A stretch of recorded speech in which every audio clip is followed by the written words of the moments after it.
Hello friends, I am Ayantika and in this video I am going to discuss about a bryophyte Riccardia species. Now Riccardia or mini palia, it's a very common species of bryophyte that is used to improve the aesthetic value of any aquascape. But this video is not about how to improve your aquarium aquascape, but it's about the Riccardia thallus structure, external and internal, and the vegetative and the sexual reproduction and the life cycle. So this is not aquaculture decoration video. It is a truly educational video. It is based on MSc syllabus. So let's start the video. Overview of Riccardia. Now Riccardia, it belongs to division Markensiophyta, which means that it is a liverwort, and belongs to class Jungar Maniopsida, order Metzgerialis. Now this order Metzgerialis, its characteristic feature is that it will have the sporophyte will have both the elater, that is the basal elater, as well as the free elater. The basal elater or the elatirophore, it has got it is fixed to the base, and so basically all the liverworts belonging to order Metzgerialis, they have two type of elaters, and especially this fixed basal elater. And about the family Riccardiaceae, it belongs to the family Riccardiaceae, family Riccardiaceae, and genus Riccardia. Now the liverworts that belong to Riccardiaceae family, they have one characteristic feature, that is they do not have this tuberculated rhizoids, and they do not have scales, and also the capsule, it is never completely spherical. So these are the characteristic of family Riccardiaceae, and they have an apical elaterophore. So these are the taxonomic position. Now in India, though 280 species of Riccardia is present globally, but in India we have only 12 species, and that also the Indian species, they are limited in the Western Ghats, and these are the global species, and these are the name of Indian species. And its habit is that it grows as a prostate mat, and it is actually polymorphic, which means that under high sunlight condition they grow as a very thick compact mat. But if the light condition is low, that is, it is growing under shady condition, then it can show a very diffused type of growth. So its physical structure, it changes with the change of external climatic condition. That is why it is called a polymorphic genus. And it can grow as a pure mat, or it can grow as a along with other type of liverworts, especially these species of liverwort, and also it can grow in along with the other type of fungi. So its habitat is that it prefers moist and shady places, and however it requires much more sunlight. It is tolerant to sunlight, and it can grow over a variety of substrate.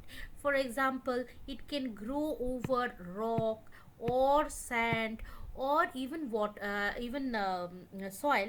For this reason, it is also found to be growing epiphytically also on trunks, and so they can be aquatic and semi-aquatic. And for this reason, that it can grow over a variety of substrate, it can grow in aquatic, semi-aquatic condition. So for all these reason, it is a very good aquarium species. It is used in to improve the aquascape. Then we come to the distribution. It is cosmopolitan in distribution, but it is found to be growing in both temperate as well as tropical region. The temperate region to which it belongs are Europe, Canada, Alaska, Russia. But in tropics also, like for example in China, Japan and the Southeast Asia and even Australia, it is found to be growing naturally. Apart from that, it is one of the most common of all the bryophytes to be used as a aquarium species. And apart from this Riccardia, Riccia fluitans is another species of bryophyte, another liverwort that is also very common as an aquarium plant. So it's quite small in size, but not that microscopic. We see that it is only 1 to 3 centimeter in size. About the economic or ecological importance. Now, as it is found to be growing with other type of species, especially other species of bryophyte and fungi, so we can say that it does not produce any anti-bryophyte compound. For example, the bryophyte Lunularia, of which I have made a video, that Lunularia, it produces lunularin, which inhibits growth of other species of bryophytes. So that type of ecological relation it does not have with other type of bryophytes. It grows with other type of bryophytes as well as grows with other type of fungi. So it does not have any anti bryophyte compound. Apart from that, it is very apart from this, it is also very important because this Riccardia chemidrifolia, and it bears a very close resemblance with Riccardia graffiti. These are called mini coral, and it is a very common species of bryophyte to be used in to improve the aquascape in aquarium. And another reason it is used because it can be grazed by shrimp and fishes, and at the same time it can grow under different type of pH, but it required low dissolved oxygen and all these conditions for growth. And some of the Riccardia, this especially Riccardia chemidrifolia, they are very slow grower. And one thing is that if the aquarium has overshading of other type of algae, then usually it dies because it is not getting enough sunlight. So sunlight is very essential for its growth in case you are growing in an aquarium. And so be very careful that it does not have any algae.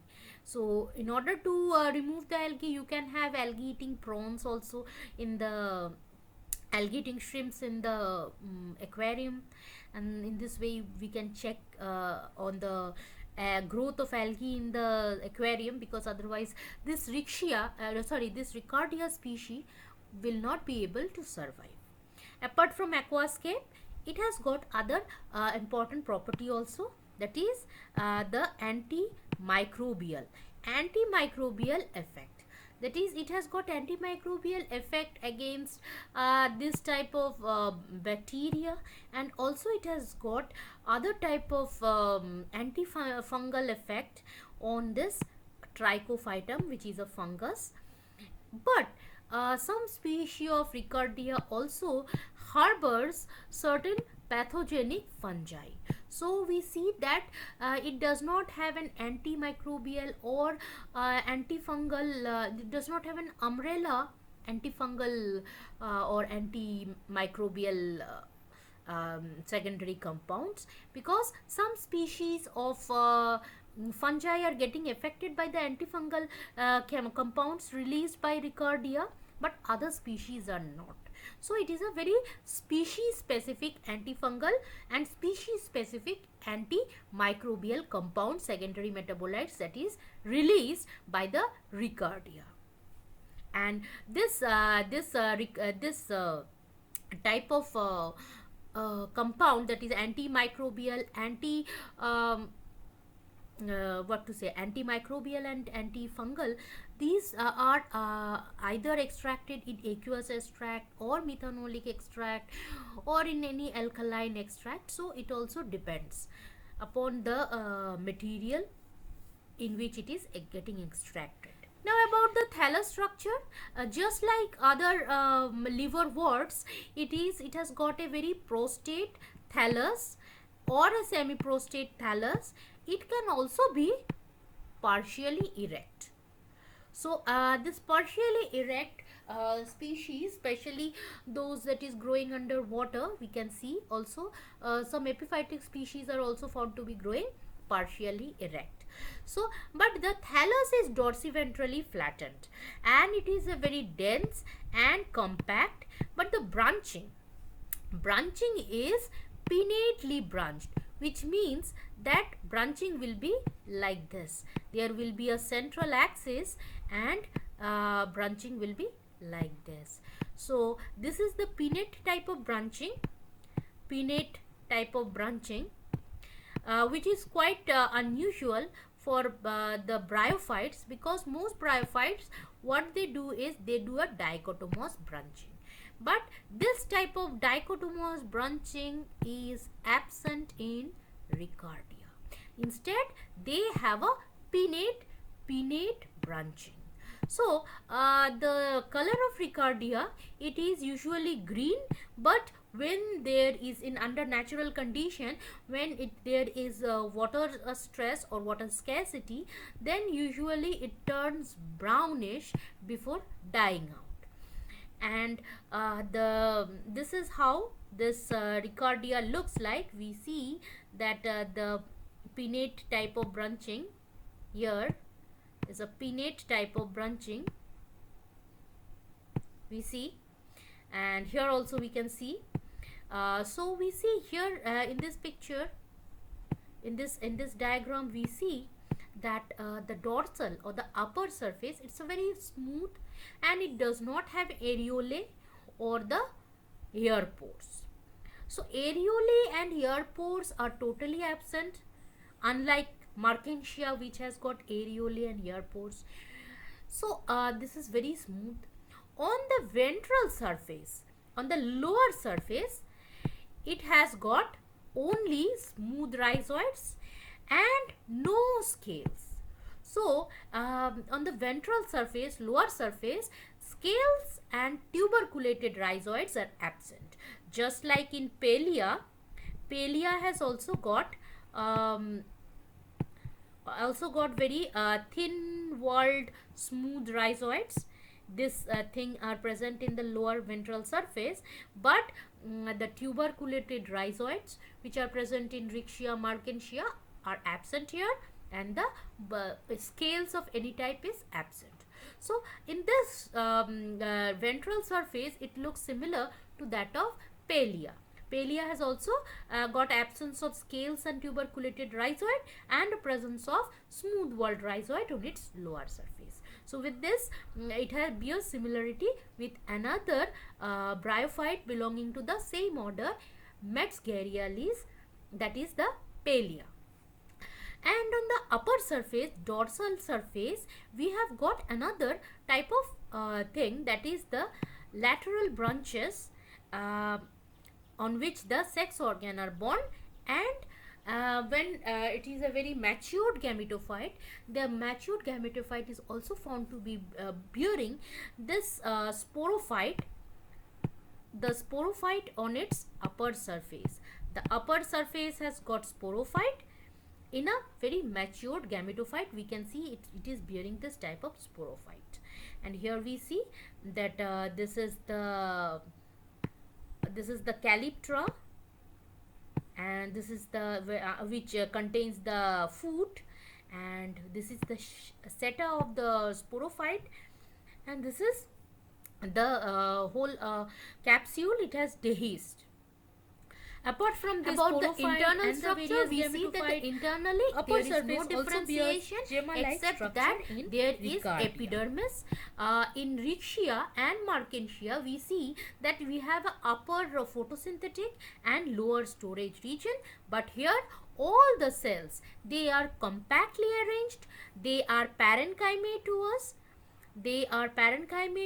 and compactly arranged, and all of the cells contain chloroplast, but the chloroplast is without pyrenoids. So apart from chloroplast, all the cells, they contain oil bodies. All the living cells, they contain oil bodies. Even the epidermal cell, the epidermal cells also contain oil body. In fact, oil bodies are present only in the living cells. In the dead cells, the oil get diffused and we do not find any oil body. On the lower surface of the, that is a lower epidermis, we find only one type of structure, that is the smooth walled rhizoid. This is how the internal structure looks, and this is how the the branches that give rise to this gametophore look in transverse section. Then about the vegetative reproduction. About the vegetative reproduction, there is three type of vegetative reproduction. One is the fragmentation, which is very common among all the liverworts, all the bryophytes, where the old portion, if this is a Riccardia, then what happens is that it is pinnately branched, and when this older portion, they die off, new portions, for example this one, they form a new plant, they develop into a new plant. So older portion die off, and the younger portion, they develop into new thallus, and that is the fragmentation. Another is the stoloniferous branches, where from one Riccardia thallus, we see certain horizontal protonema like structure, which is called stoloniferous branches, and each of these branches, they develop into a new Riccardia type of plant.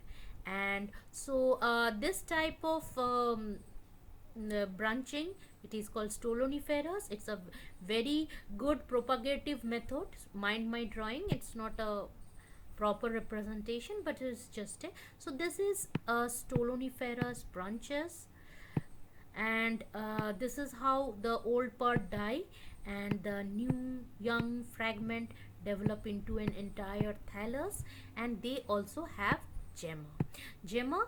We know that these are either circular or lens shaped structure, and this type of gemma is present on the upper or the dorsal surface, that is present on the upper surface of the thallus. If this is the thallus, so gemma is present on the upper surface of the thallus. So if this is the thallus, gemma will be present on the upper surface of the thallus, and it is usually covered by a cell layer. And usually what happens is that the gemma of this Riccardia, it is very small, that is 1 or 2 celled. Earlier, where we have seen that Markensia, Lunularia, they had got multicellular gemma.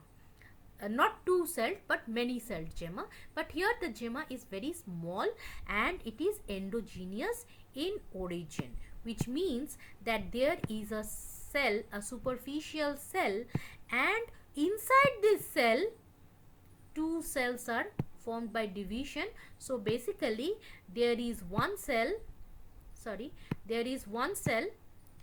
that forms 2 cells inside it, and this inner 2 cells, they form the gemma,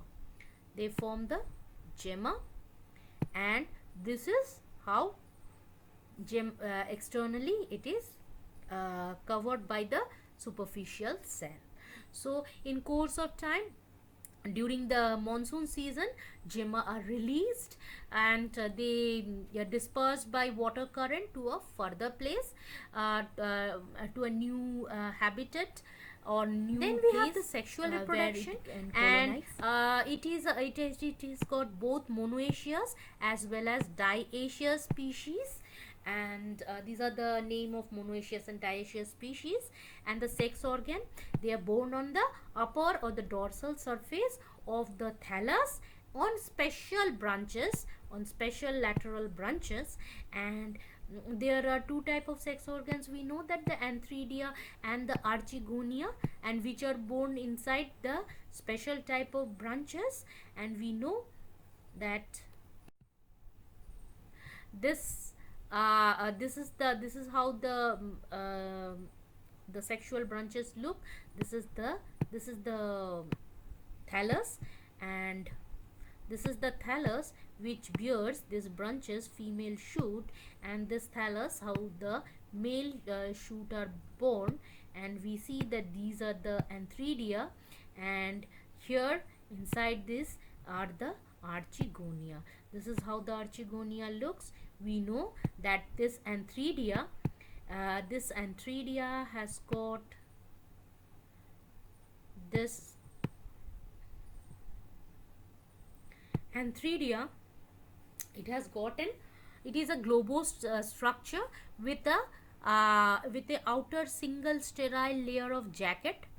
That is, it is a globose structure with a single sterile layer of jacket cells, and inner layer of androgenous cells, androcyte mother cells, which divide to produce androcytes. And each of the androcytes mature to produce the sperm. So this globoid structure is also a stalked multicellular stalk. So this is the stalk portion, this is the antheridium, so this is the jacket cells, this is the sterile jacket layer, and this is the sterile jacket layer. And this is how it is the first the androcyte mother cell, then the androcyte, and then later how this inner mass form the sperm. Inner mass later form the sperm. And also this is the archegonium, that is the female reproductive organ. And we see that it is a pear shaped structure with five neck canals cell. These are the 5 neck canal cell, and 1 ventral canal cell. This is the ventral canal cell, and this is the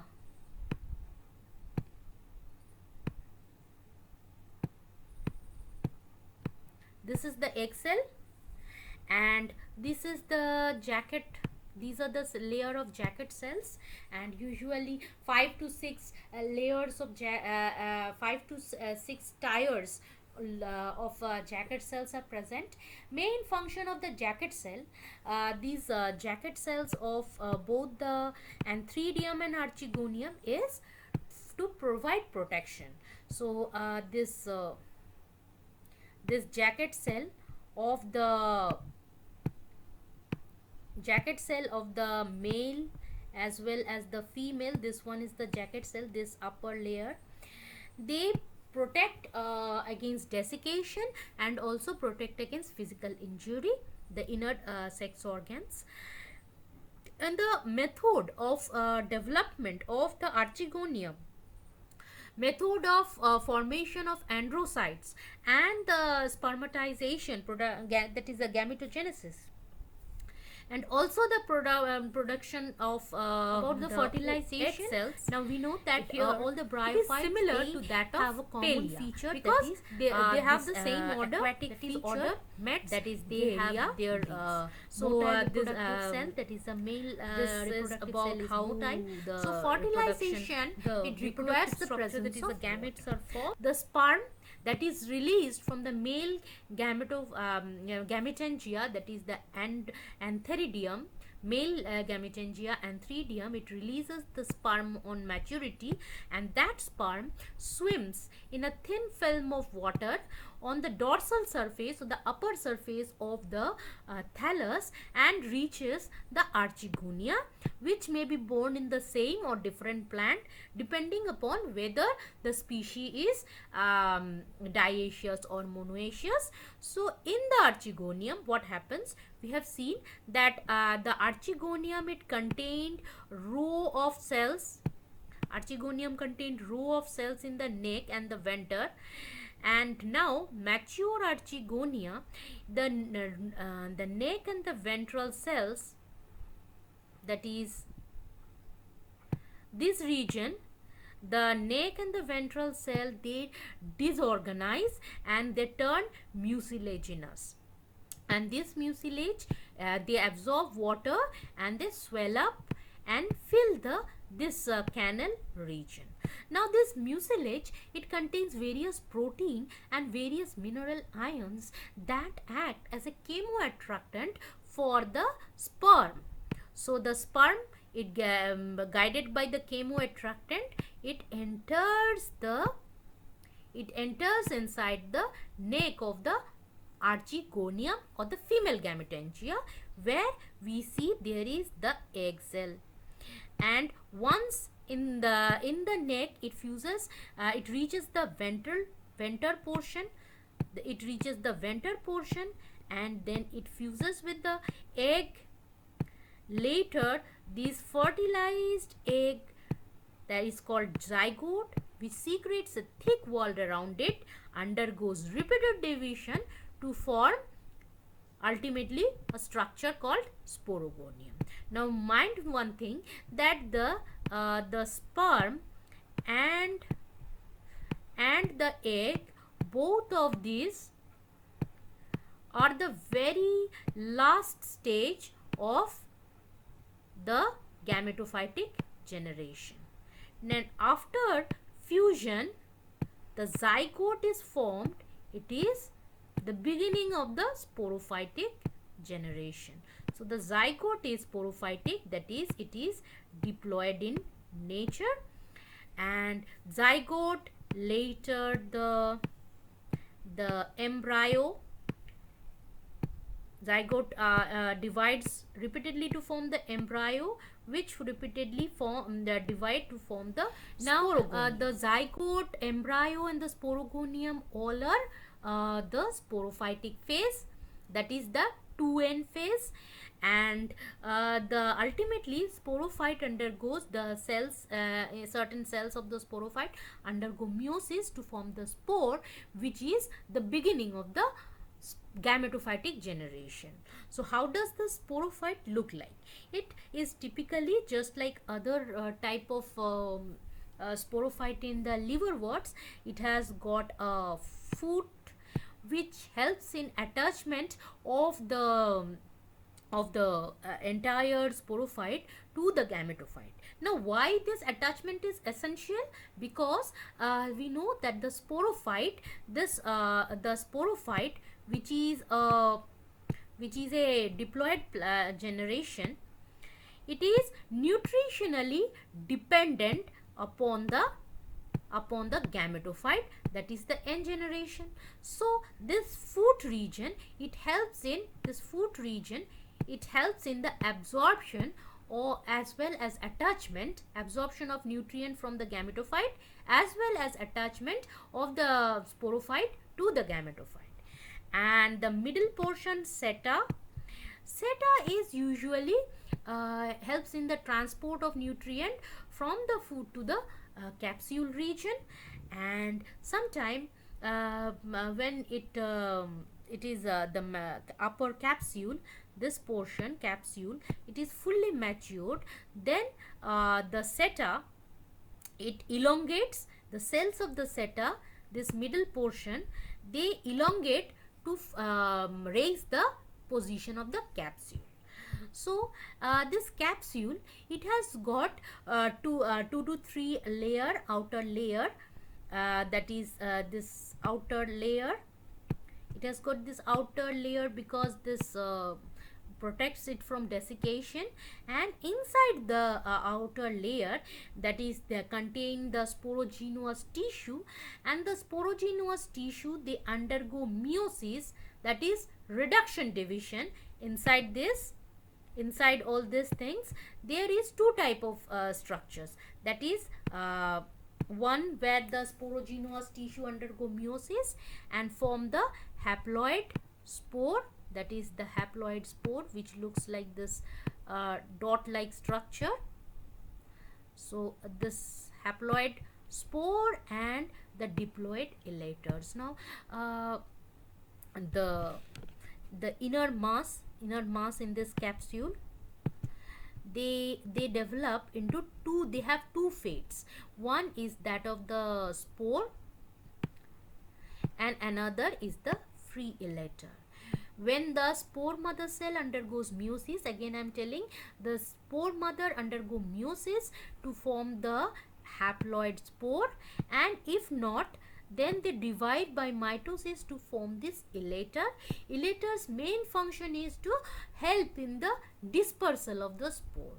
Now here in Riccardia, which is the order Metzgerialis, it bears similarity with that of Palea, and it has got two type of elater. One is the fixed elater, another is the liberated, but it differ from Palea because in Palea to produce a proto-elater, but here in Riccardia we have got apical elaters. So this is the so this two life cycle, and where the apical elaters are called apical with a spore form.